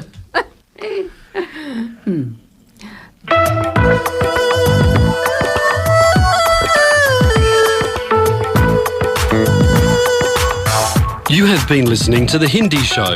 Join us next Sunday to contribute and provide feedback on anything you heard today. Contact us on feedback@darpanradio.org.au. आप सुन रहे थे हिंदी कार्यक्रम। हमें हर रविवार सुनिए सुबह 9 बजे से। अपने विचार भेजिए आज के कार्यक्रम के बारे में। ईमेल कीजिए feedback@darpanradio.org.au।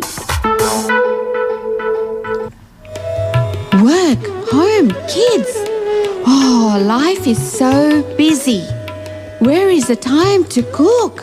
With Curry Master's complete curry mix, it's ready to cook with 3 simple steps and the curry is ready. It's so easy. They have huge variety to choose from. Their vegan butter chicken and Thai tofu curry is a big hit.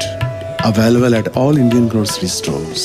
Thank God it's available at all Indian grocery stores. ये था हमारे sponsor करी master का संदेश। तो जी हाँ, आप क्या कह रही थी? तो श्रोताओं, जैसा मैंने कहा था कि आज हम आपको गजल के विषय में कुछ बताएंगे। फिक्र मोमिन की ज़ुबान दाग के गालिब का बयां, फिक्र मोमिन की ज़ुबान दाग के गालिब का बयां, मीर का रंगे सुखन हो तो गज़ल होती है। सिर्फ अल्फाज ही माने नहीं पैदा करते, सिर्फ अल्फाज ही माने नहीं पैदा करते, जज्बे खिदमते फ़न तो गज़ल होती है। अरे बहुत अच्छा, बहुत अच्छा। भारत में गज़ल कहने की प्रथा तो लगभग 1000 वर्षों से चल रही है, किंतु अमीर खुसरो ने 13वीं शताब्दी में हिंदवी गज़ल कहने का एक नया अंदाज पेश किया था। भारतीय संस्कृत ने दूसरी संस्कृतियों में जो सुंदर व उदात्त था ग्रहण किया, बिना अपनी भारतीयता को खोए हुए। जैसा कि आपने कहा था अनुपम जी कि हम भारतीयता नहीं खोते हैं, लेकिन हम सबकी अच्छाई जो है वो अपने में संकलित कर लेते हैं। तो यही कारण था कि एक तुर्की कवि अमीर खुसरो का रूपांतर एक मुख्य धारा व गज़ल परंपरा रचयिता के रूप में हुआ था। गज़ल की गायकी का प्रमाण केवल 100 वर्ष पुराना है, जबकि ग्रामोफोन का आविष्कार हुआ था। भारत के मंचों पर गज़लों की शब्द अदायगी और शिल्पगत विशेषताओं की पूरी नज़ाकत व नफासत के साथ पहली बार बेगम अख्तर ने पेश किया था। और बेगम अख्तर जो थी वो समझिए लखनऊ की थी तो फैज़ाबाद की, लेकिन हम क्लेम करते हैं लखनऊ की थी वो। गज़लों में नए वाद्य यंत्रों को जुटाने का प्रथम श्रेय जगजीत सिंह को जाता है, जिन्होंने गज़ल गायकी के क्षेत्र में संभावनाओं की नई ज्योति जलाई। गज़लों की रोमानियत, शोखी व दर्द भरे नगमों को स्वर व लय के सांचे में ढेल कर हिंदुस्तानी फिल्मों में इसमें 4 चांद लगा दिए हैं। अनुपम जी, आप तो इससे बिल्कुल सहमत होंगे कि गज़लों का जो रूप फिल्मों में आया है उससे इसमें कितनी बढ़ोतरी हुई है। अब इसी बात में मैं चाहूँगी कि राजेश जी आप ज़रा घुंघरू टूट गए, घुंघरुओं को तोड़ चलिए ये लीजिए लगाता हूं ऐसी गजल जो घुंघरू टूट जाए। मोहे आई न जग से लाज, मैं इतना जोर से नाची आज के घुंघरू टूट गए।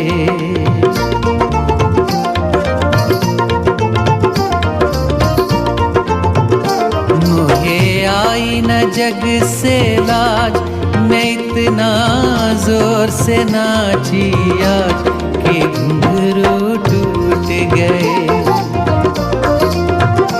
मोहे आई न जग से लाज, मैं इतना जोर से नाची आज के घुंघरू टूट गए, के घुंघरू टूट गए, के घुंघरू टूट गए, के घुंघरू टूट गए। मोहे आई न जग से लाज, मैं इतना जोर से नाची आज के घुंघरू टूट गए।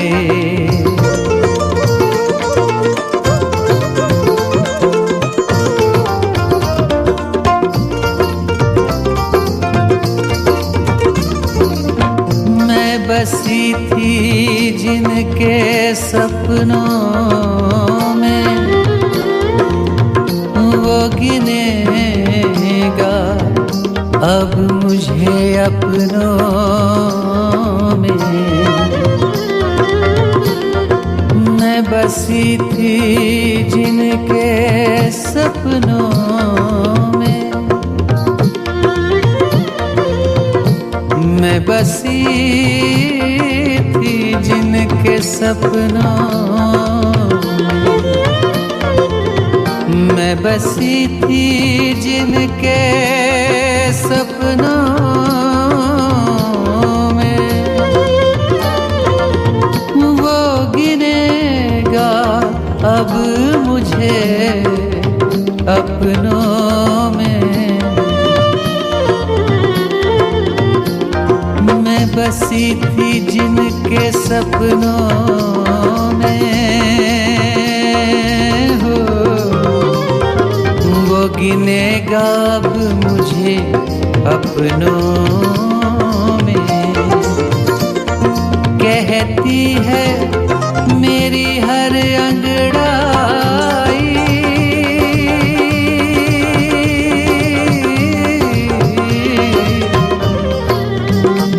मैं पिया की नींद चुरा लाई। मैं बन के गई थी चोर, मैं बन के गई थी चोर, कि मेरी पायल थी कमजोर, के घुंघरू टूट गए।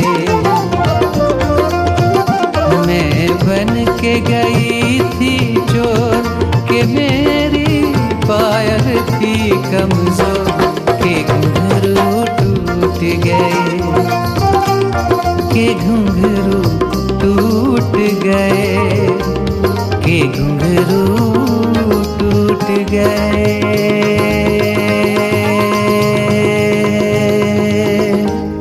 के घुंघरू।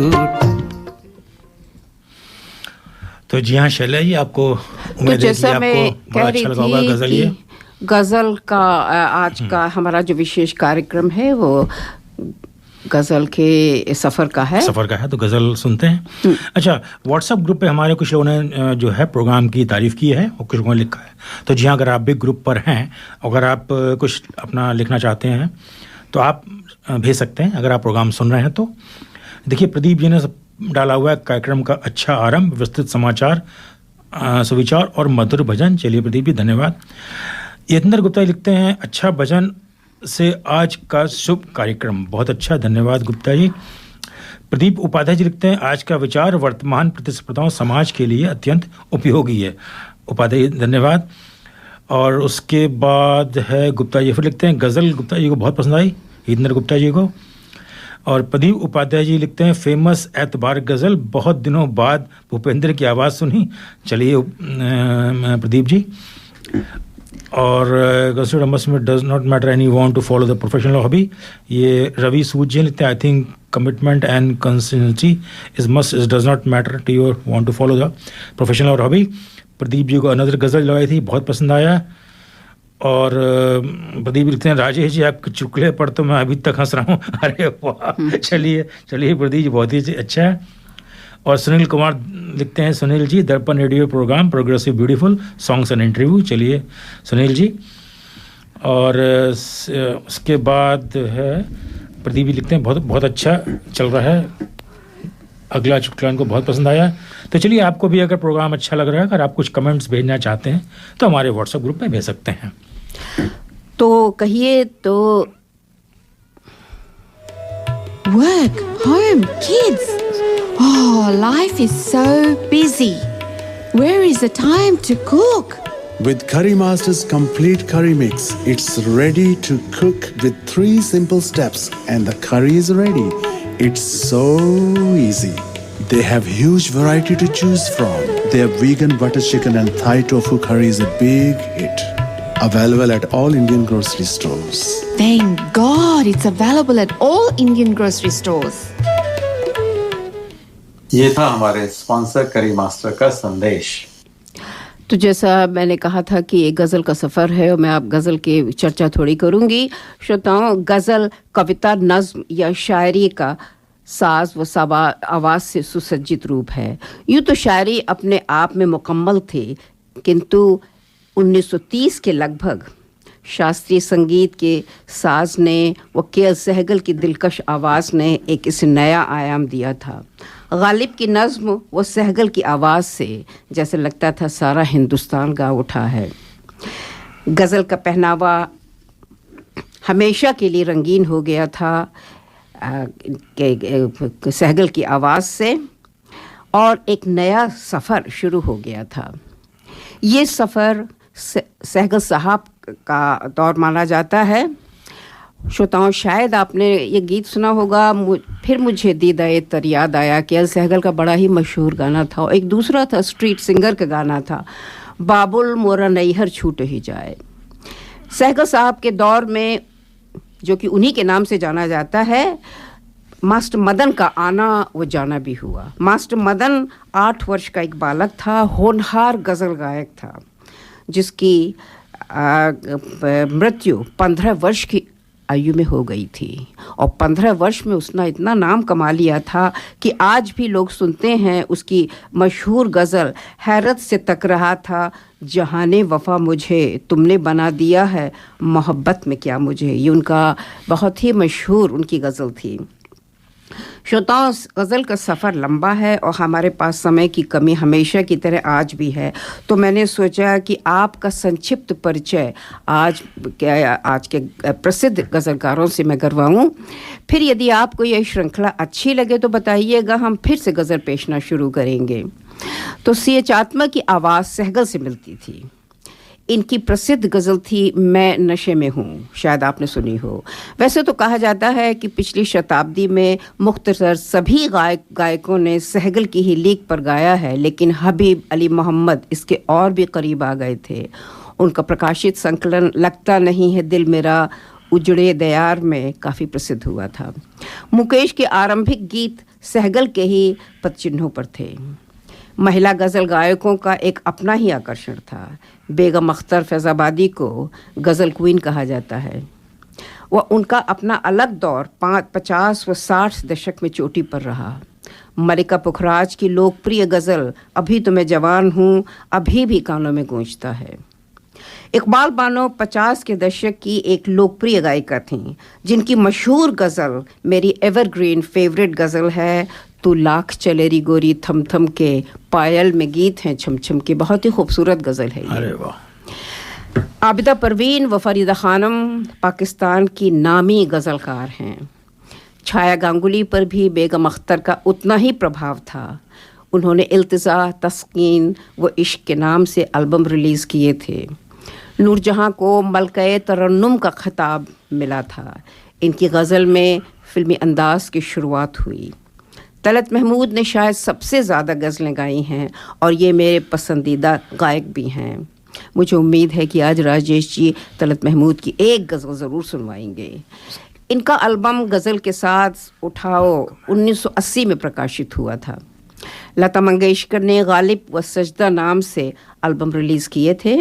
आशा भोसले ने अपने हृदय की वेदना को कशिश, मिराज गज़ल व दिल पड़ोसी है में व्यक्त किया था। रफ़ी साहब ने गालिब की गज़लों को बड़ी शिद्दत व नाजुकी के साथ पेश किया था।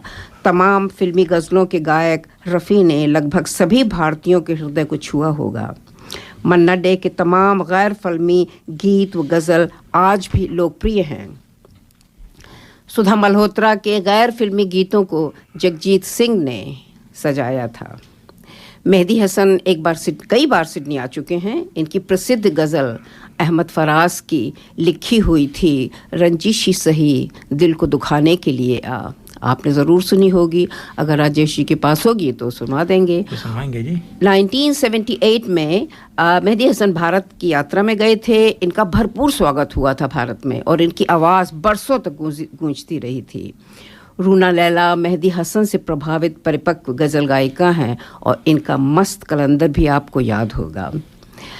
राजकुमार रिजवी मेहदी हसन के संबंधी तो हैं ही, उनके शिष्य भी, और अपनी पत्नी इंद्राणी के साथ गज़ल पेश करते हैं।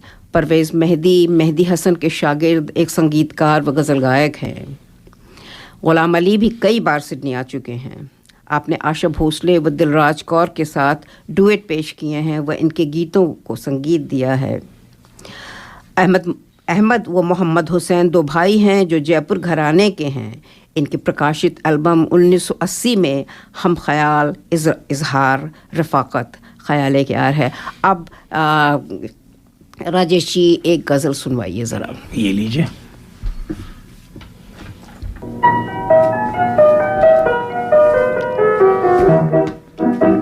ये तलत महमूद जी की है।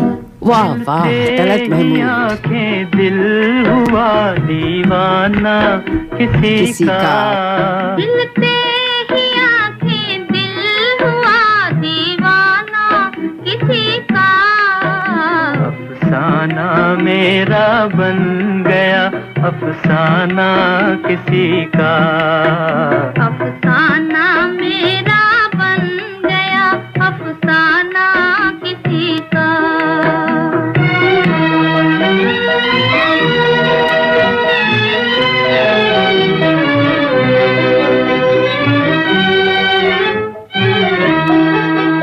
पूछो ना मोहब्बत का असर, हाय ना पूछो, हाय ना पूछो, पूछो ना मोहब्बत का असर, हाय ना पूछो, हाय ना पूछो। दम भर में कोई हो गया परवाना किसी का, दम भर में कोई हो गया परवाना किसी का, अफसाना मेरा बन गया अफसाना किसी का, मिलते ही आंखें दिल हुआ दीवाना किसी का।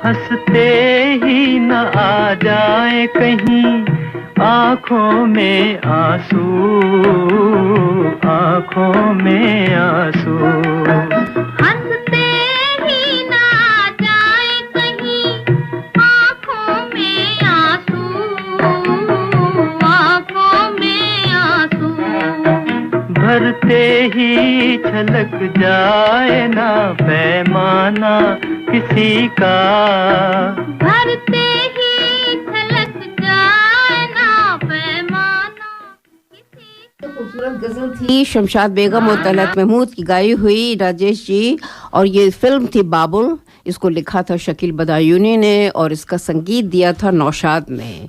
ये भी एवरग्रीन लगती है। तो Are you looking for personal or business tax or self-managed super fund account and audit, formation of association, company or trust, cloud accounting with payroll solution with fixed prices? Mention Darpan Radio and get your first visit without any charge. Please contact Forbes Accounting on 8095-9405, that's 8095-9405, or visit our website www.fabc.com.au. Our address is Suite 1, 168 Burwood Road, Burwood. Forbes Accounting and Business Consultants are proud sponsors of Darpan Radio. तो जी हाँ शैलेश, आप क्या कह रही जी थी? हाँ, तो मैं ये कहने वाली थी कि मखमली आवाज़ के बादशाह जगजीत सिंह को श्रेय मिलता है गज़ल की जीर्णोद्धार का। गज़ल की धुंधलाती छवि को 80 के दशक में उन्होंने ऐसा प्रकाशित किया कि हम सभी गज़ल के कायल हो गए। उनकी कोकिल कंठी पत्नी चित्रा सोने में सुहागा बनी। भूपेंद्र व मिताली सिंह एक और लोकप्रिय जोड़ा है जिसने आपस की बात, एक हसीन शाम, साहिल, आपके नाम, शर्माते शर्माते, शमा जलाए रखना, मोहब्बत व अर्ज़ किया है के नाम से एल्बम रिलीज़ किए थे।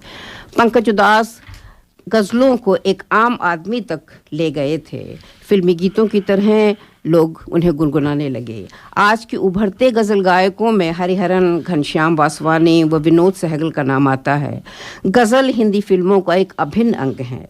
नौशाद, खय्याम व मदन मोहन विशेष रूप से गज़ल को साज देने के लिए जाने जाते हैं। शायर व कवि गज़ल का मुख्य आकर्षण होता है। तो श्रोताओं, मैं जगजीत सिंह के विषय में थोड़ा सा और आपको बताऊंगी। इनकी मखमली आवाज़ की शिद्दत ही नहीं बल्कि इनके साज व संगीत की खासियत ने जिस तरह से शायर के रूहानी जज्बातों का इजहार किया है वो अपने आप में एक मिसाल है। पिछले 30-40 वर्षों से मैंने इनकी गज़लों की कशिश को सुना ही नहीं, महसूस भी किया है, जो आपके ज़हन व जिगर को एक सैलाब की तरह शायर की तस्वुराती दुनिया में खींच कर ले जाती हैं। श्रोताओं, ऐसे महान कलाकार रोज़ नहीं आते। आपके लिए गज़ल चुनना आज बहुत ही मुश्किल काम था क्योंकि इतनी खूबसूरत गज़लें हैं। अब सोचते हैं कौन सी उसमें चुनी जाए। गज़ल की दुनिया के सिपह सालार जगजीत सिंह ने सिडनी के हर बड़े थिएटर को सजाया था। जगजीत सिंह की बुलंद व सुनहरी आवाज़ में गालिब, वली कदानी, फैज़ अहमद फैज़, अहमद अदीम काज़मी, कतील शिफ़ई, साहिल लुधियानवी, मजरूह सुल्तानपुरी जैसे तमाम शायरों ने घर घर शायरी की धूम मचा दी थी। और श्रोताओं, ये नाचीज़ भी बहुत सालों पहले गज़लें वो नज़्में लिखा करती थी। तो अगर आज राजेश जी की इजाज़त हुई तो मैं भी अपनी बहुत पुरानी नज़्म आपको सुनाना चाहूँगी। बिल्कुल बिल्कुल, चलिए एक सुनते हैं अच्छा सा गज़ल जो कि मेरी पसंद आई गज़ल की। बिल्कुल, आप अपनी पसंद की गज़ल सुनाइए। हमेशा लगा रहता है गाड़ी में।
कोई मन चला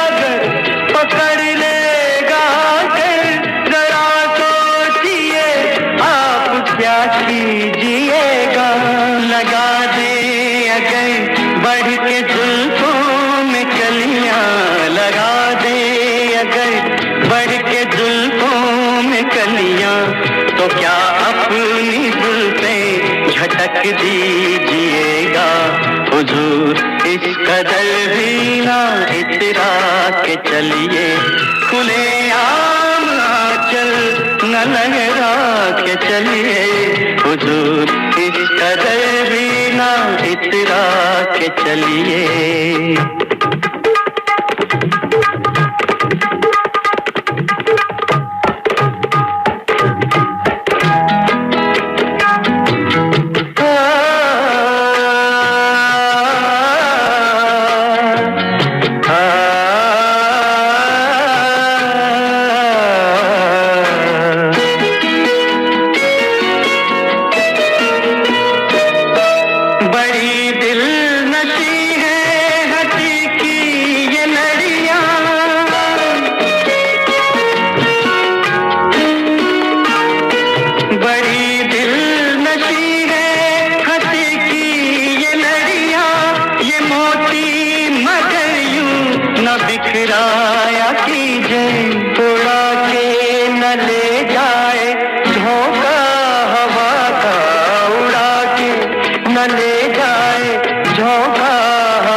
बहुत खूबसूरत है हर बात, लेकिन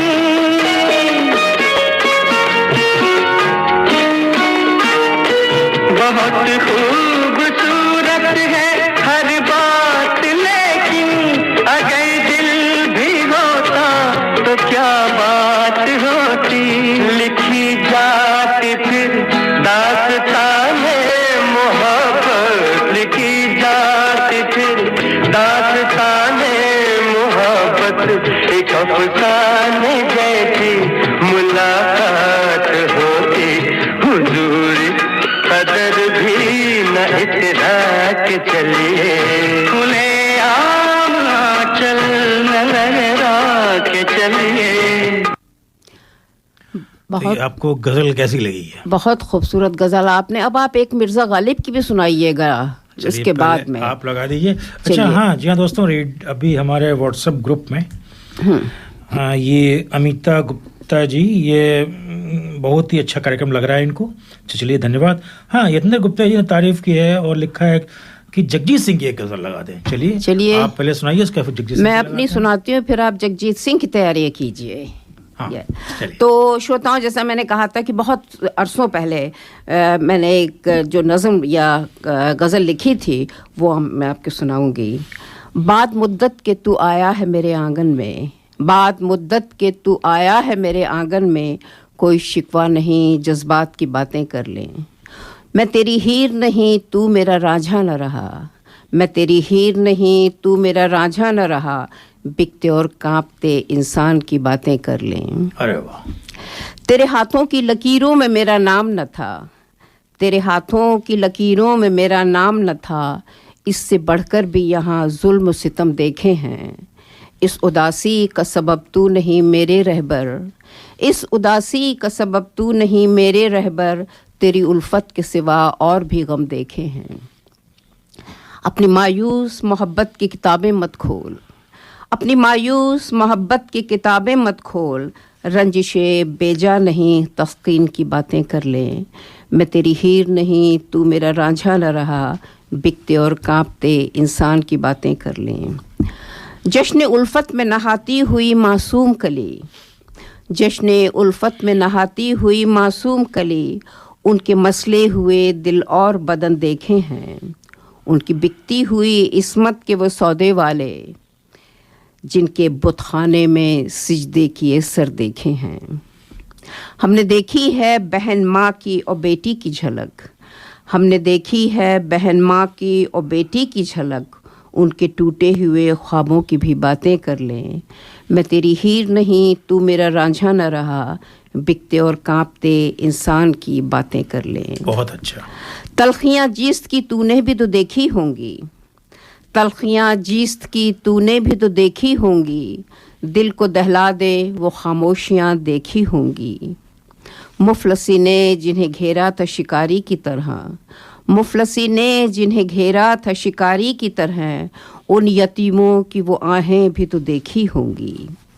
उनकी मैयत पे वो रोती हुई बेवा की कसम, उनकी मैयत पे वो रोती हुई बेवा की कसम, आ ज़रा बैठ तो इखलास की बातें कर ले। मैं तेरी हीर नहीं, तू मेरा रांझा न रहा, बिकते और कांपते इंसान की बातें कर लें। और आखिरी इसका है, जो तेरे हाथ मेरी मांग तक पहुंच न सके, जो तेरे हाथ मेरी मांग तक पहुंच न सके, उन्हीं हाथों का मेरे दोस्त सहारा दे दे, जिनके आगोश में उल्फत के सिवा कुछ भी नहीं, उनकी उस डूबती कश्ती को किनारा दे दे।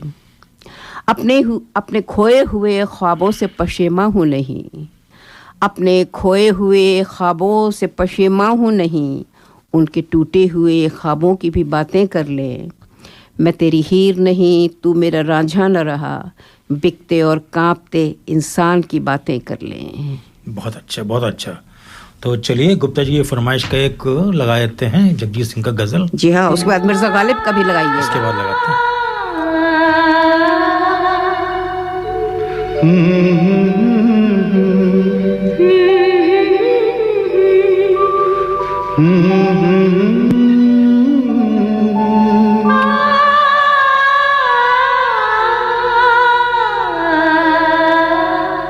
तुमको देखा तो ये ख्याल आया, जिंदगी धूप तुम घना साया।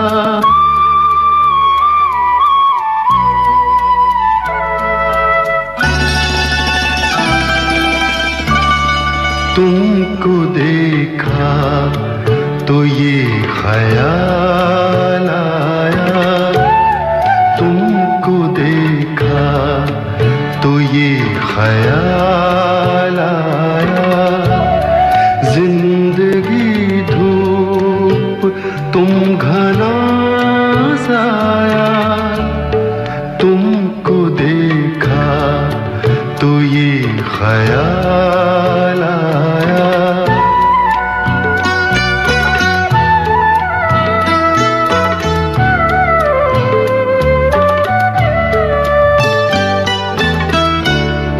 आज फिर दिल ने एक तमन्ना की, आज फिर दिल ने एक तमन्ना की, आज फिर दिल को।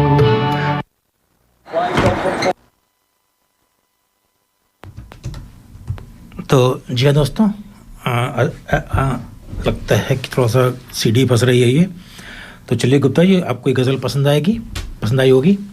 एक और बड़ी अच्छी गज़ल है पंकज दास की, चलिए वो लगाते हैं, चुपके चुपके।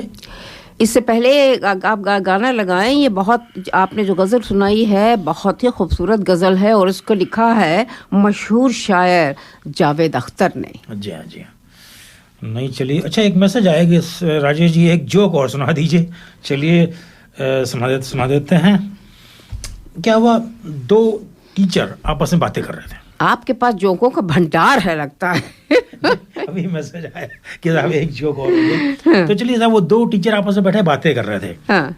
एक टीचर दूसरे टीचर से बोलता है, अरे ये टाटा बिरला ये क्या कमाते हैं? कुछ नहीं कमाते हैं। हाँ। वो कहता कमाल है। हाँ। कहता और क्या, ये लोग क्या कमा पाते हैं? कुछ नहीं। अगर इनकी टाटा की सारी प्रॉपर्टी हमको दे दी जाए, इनके सारे बिजनेस हमको दे दिए जाएं, हाँ। इनका सारा कारोबार हमको दे दिया जाए, तो मैं इनसे ज्यादा कमा के दिखा दूं। वाह वाह, वाह, तुम यार बहुत ही क्या हौसला है। क्या हौसला है लोगों का। कहते वो तो कुछ भी नहीं कमाते हैं। हाँ। बोला अच्छा तरकीब बताओ, क्या करोगे, कैसे करोगे? कहता देखो, जो उनके फैक्ट्री से पैसा आएगा वो तो आएगा, जो उनके बिजनेस से आएगा वो तो आएगा, उनका रेंट आता है वो तो आएगा, सब कुछ तो वही रहेगा, लेकिन साथ में जो 4 ट्यूशन करते हैं वो पैसा कहाँ जाएगा? चलिए एक अच्छा सा लगाते हैं गजल, चुपके चुपके सखियों, ये पंकज दास का है।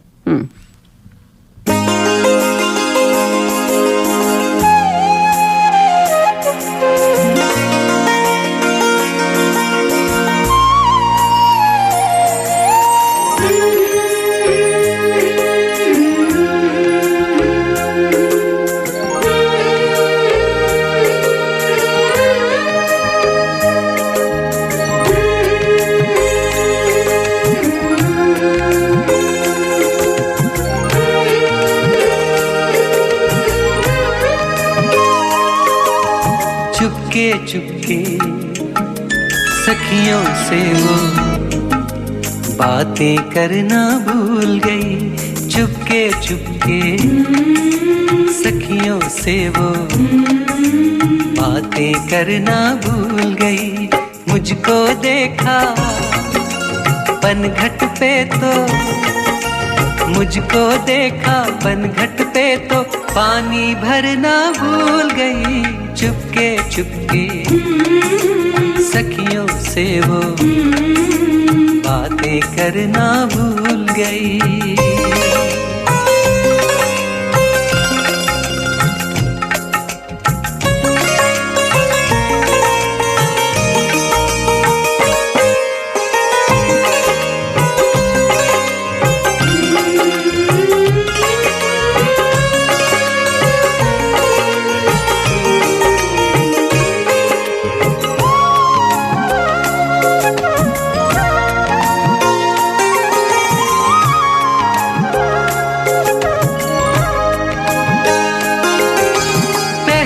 शायद उसको मेरे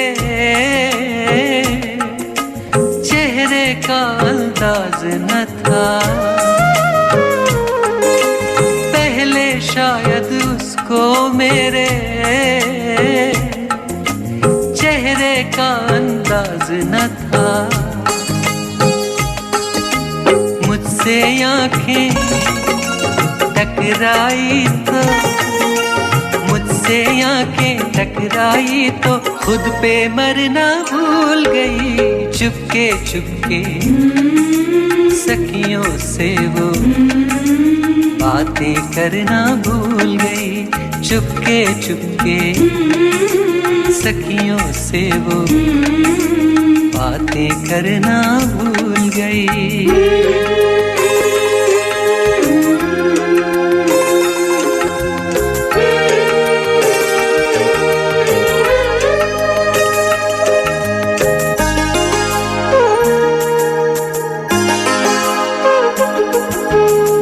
पूछो तो मेरी वजह से उसको ऐसा रोग लगा, सच पूछो तो मेरी वजह से उसको ऐसा रोग लगा।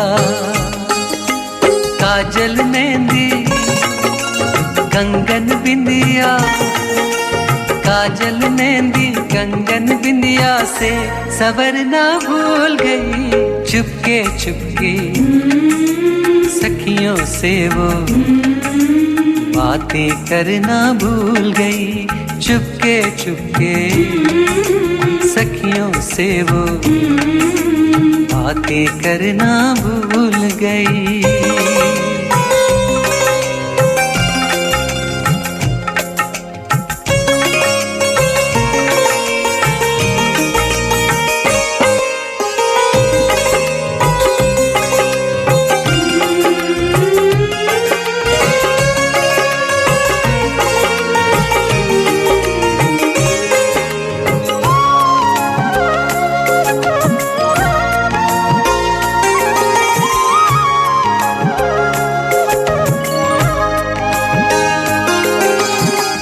जाने कब उससे मिलने आ जाऊं इस ख्वाहिश में, क्या जाने कब से मिलने आ जाऊं इस ख्वाहिश में। छत पर बैठी रहती है वो, छत पर बैठी रहती है वो, छत से उतरना भूल गई चुपके चुपके सखियों से वो। चुपके चुपके, बहुत खूबसूरत। Work, home, kids. Oh, life is so busy. Where is the time to cook? With Curry Master's complete curry mix, it's ready to cook with 3 simple steps and the curry is ready. It's so easy. They have huge variety to choose from. Their vegan butter chicken and Thai tofu curry is a big hit. Available at all Indian grocery stores. Thank God it's available at all Indian grocery stores. ये था हमारे sponsor करी master का संदेश।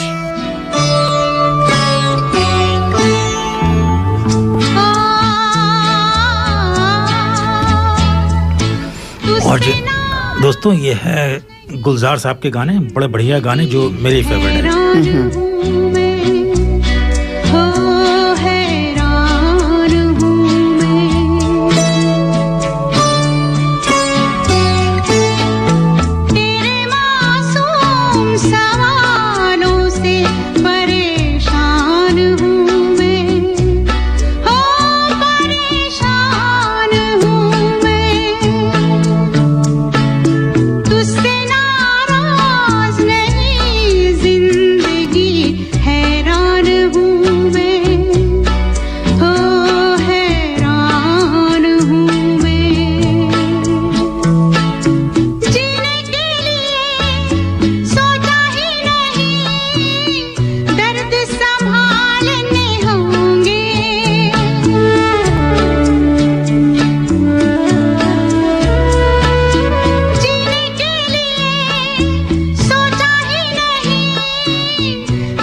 शैला जी भी एक छोटी सी गजल सुनाना चाहती हैं। शैला जी तो बिल्कुल।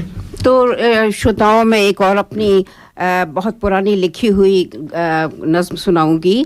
तेरी रुखसत का समा तेरी जुदाई की सिसक, तेरी रुखसत का समा तेरी जुदाई की सिसक, इन्हीं लम्हों ने जगाया था सहर होने तक। जश्न उल्फत मेरे फनकार मनाने के लिए मंजिले जाना के कदम चूम लिए थे मैंने, मकतबे इश्क की सरहद पे खड़े होकर के रस्मे उल्फत का सबक सीख लिए थे मैंने। फिर मेरे जोश वफा को तेरा यूं ठुकराना, फिर मेरे जोशे वफा को तेरा यूं ठुकराना, इन्हीं सदमों ने रुलाया था सहर होने तक। तेरी रुखसत का समा, तेरी जुदाई की सिसक, इन्हीं लम्हों ने जगाया था सहर होने तक। बन के तू नूर चमकता है किसी आंगन का, बन के तू नूर चमकता है किसी आंगन का, बेबसी का ये सफ़र तय किया तन्हा हमने। बज रही थी तेरे गुलजार में जब शहनाई, अपने गीतों को कफन दे के जलाया हमने। मिल गई थी तुझे मंजिल मेरे महताब मगर, मिल गई थी तुझे मंजिल मेरे महताब मगर, इन्हीं घातों ने सताया था सहर होने तक। और आखिरी मक्ता है इसका, इब्तदा थी तेरे साए में उम्र कटने की, इब्तदा थी तेरे साए में उम्र कटने की, इंतहा है कि पलटती हैं तरसती आँखें। बाद मुद्दत के मैं आई हूँ तेरे कूचे में, बाद मुद्दत के मैं आई हूँ तेरे कूचे में, गर मुनासिब हो मेरे दोस्त बढ़ा दे बाहें। फिर अगर डूब गई यास की तारीकियों में मैं, यही बातें जो रुलाएंगी कहर होने तक। तेरी रुखसत का समा, तेरी जुदाई की सिसक, इन्हीं लम्हों ने जगाया था सहर होने तक। तो चलिए जी हाँ, इतने गुप्ता जी लिखते हैं कि शैला जी बहुत ही मार्मिक गज़ल, और ये संत जी लिखते हैं गज़ल का सफ़र बहुत ही अच्छा चल रहा है। शैला जी का नज़्म सोने पे सुहागा, उनकी हिंदी उर्दू दोनों में ही लखनवी कल्चर की झलक है। धन्यवाद संत जी। ये राज जी लिखते हैं nice presentation, beautiful selection of songs and गज़ल।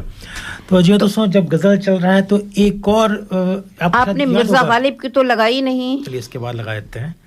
और बहुत ही पहले पंकज ने कहा था, अच्छा, निकलो ना घर से बेनकाब, जवाना खराब है। आज वही हो रहा है, किसी को सबको नकाब लगाना पड़ रहा है। बिल्कुल, तो चलिए वो गजल सुना देते हैं।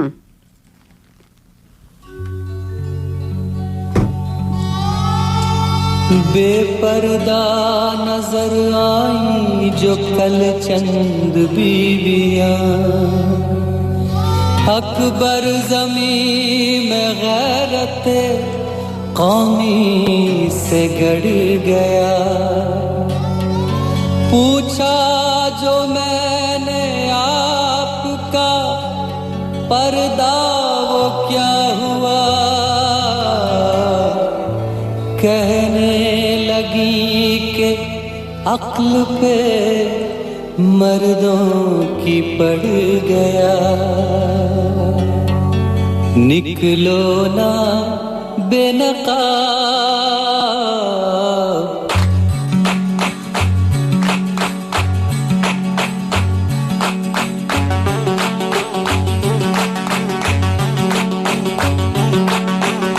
निकलो ना बेनकाब, ज़माना खराब है।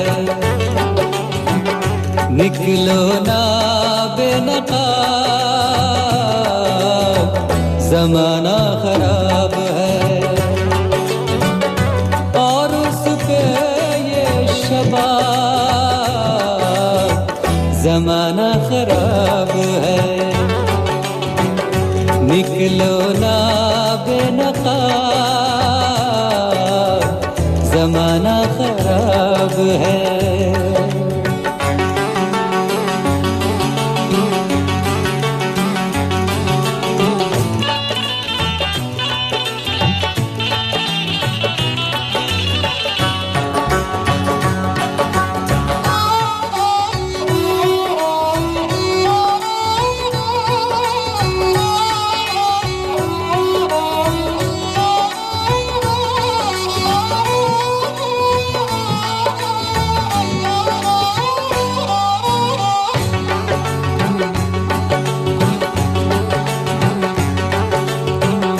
सब कुछ हमें खबर है, नसीहत न कीजिए।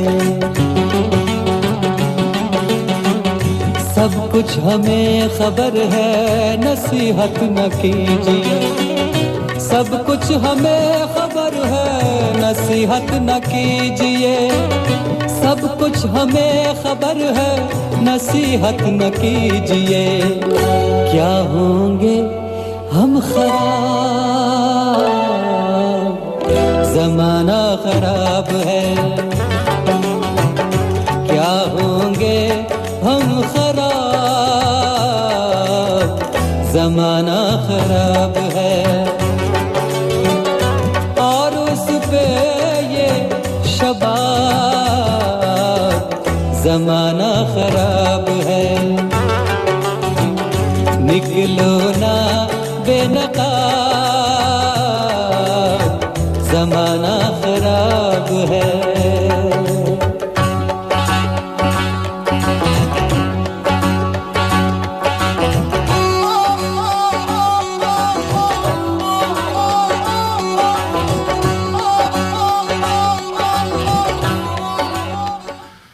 और जी दोस्तों, हमारा अब समय समाप्त होने जा रहा है, तो आप लोग लिखिएगा प्रोग्राम कैसा लगा। तो आप छोड़ते जाइए मिर्जा गालिब के साथ में। You have been listening to The Hindi Show. Join us next Sunday to contribute and provide feedback on anything you heard today. Contact us on feedback@darpanradio.org.au. आप सुन रहे थे हिंदी कार्यक्रम। हमें हर रविवार सुनिए सुबह 9 बजे से।